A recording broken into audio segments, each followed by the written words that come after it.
दर्शकों नमस्कार, मैं हूं आपके साथ रोशनी और ये है एमएनएस न्यूज नेटवर्क और आप देख रहे हैं एमएनएस न्यूज टीवी। आइए देखते हैं आज की कुछ खास खबरें। झाड़ फूक की आड़ में महिला को बनाया हवस का शिकार। कटनी जिले के स्लिमनाबाद अंतर्गत एक ढोंगी बाबा ने पुलिस के अरेस्ट किया है और जिसमें झाड़ फूक की आड़ में उसने एक महिला के दैहिक शोषण किया है।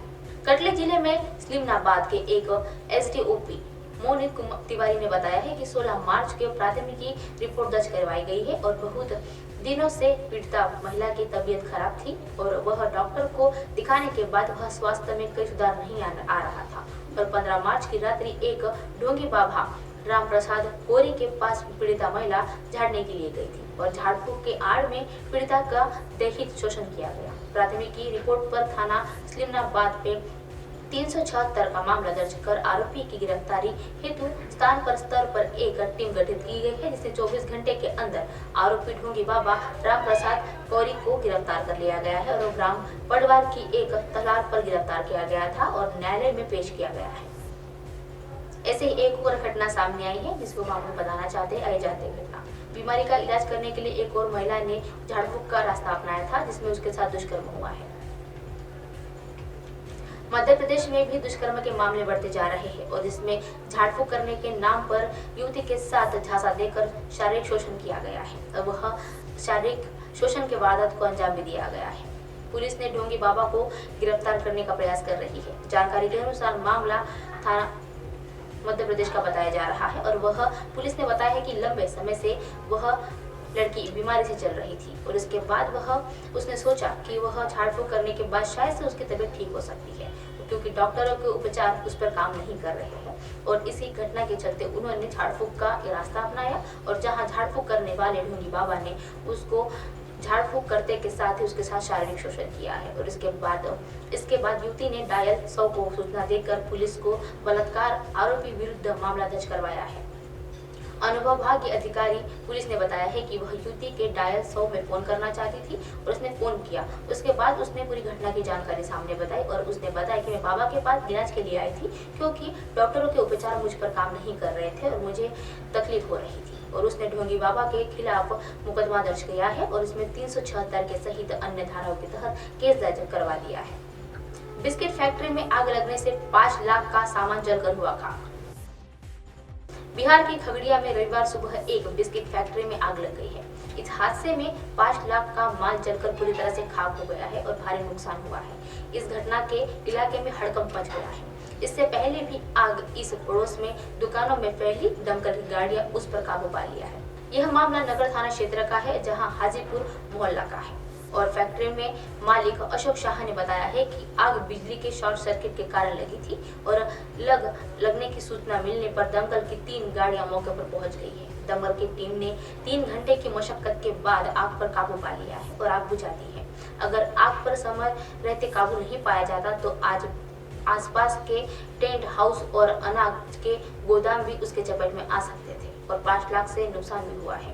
दुकान मालिक अशोक शाह ने बताया है कि आग पर लगभग 5 लाख से माल का नुकसान झेलना पड़ रहा है और जले सामान के निजी मैदा और आटे की भी कई बोरियां जलकर खाक हो चुकी है। आग में कुछ बिस्किट का स्टॉक भी जल गया है और वहीं नगर थाना पुलिस मौके पर पहुंचकर मामले के छानबीन करते हुए जुटी हुई है।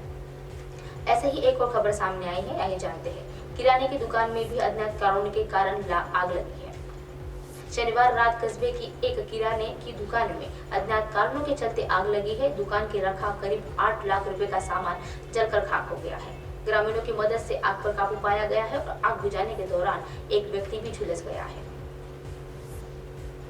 दुबोलिया कस्बा निवासी महचंद अग्रही ने कस्बे के एक मछली मंडी के किराने की दुकान है, जहां एक फुटकर दुकान भी है और शनिवार की रात आस पड़ोस के लोगों ने दुकान के अंदर से आग की लपटें देखी और वह शोर मचाना चालू कर दिया। देखते ही देखते आग पूरी दुकान में फैल गई और ग्रामीणों के प्रथम प्रकार के साथ करीब 1 घंटे के बाद आग पर काबू पा सका है और आग बुझाने के समय दुकानदार के भाई दिनेश चंद अग्रहरी की भी झुलस गए हैं और उनका उपचार चल रहा है। दुकानदार ने बताया है कि दुकान के तीनों कमरे में करीब 8 से 7 से 8 लाख रुपए का सामान था और वह पूरी तरह से बर्बाद हो गया है। और इल्का खेलबाग के सही एक शख्स का एक कार्यालय भी रिपोर्ट तहरीर भी भेज दी गई है।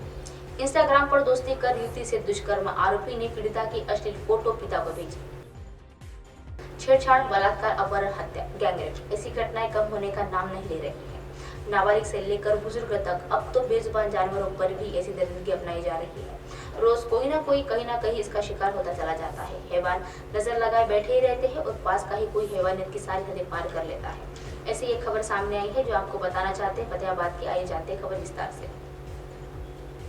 इंस्टाग्राम पर युवती के साथ दुष्कर्म किए जाने का मामला सामने आया है। आरोपी ने युवती की अश्लील फोटो उसके पिता को भी भेज दी है और उसे सोशल मीडिया पर वायरल करने की धमकी दे रहा था।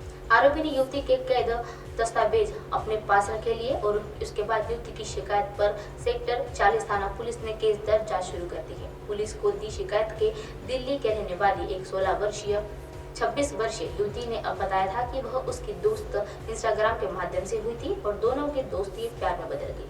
11 मई को अमूल उसके घर पे एक DLF फेज थी आया था और उसके बाद उसके साथ शारीरिक संबंध बनाया। आरोपी ने उसे शादी का धसा दिया।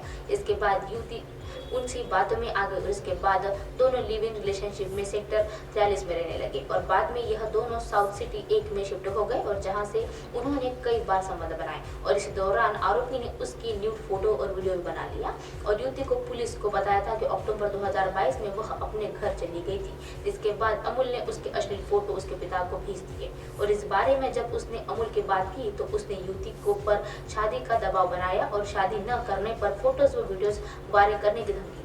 पुलिस ने पुलिस में बताया था कि जिस घर में वह रह रहे थे और वहां से उस पर दस्तावेज और कपड़े लेकर चला गया और जो कि दस्तावेज वापस करने से मना कर रहा है। अब आप हमारे चैनल को अपने मोबाइल पर भी देख सकते हैं। मोबाइल ऐप पर देखने के लिए प्ले स्टोर से MNS news TV app download करें। इंस्टा, लिंक, ट्विटर, हाइकू, फेसबुक और कई सोशल मीडिया के प्लेटफॉर्म पर हमारा चैनल उपलब्ध है।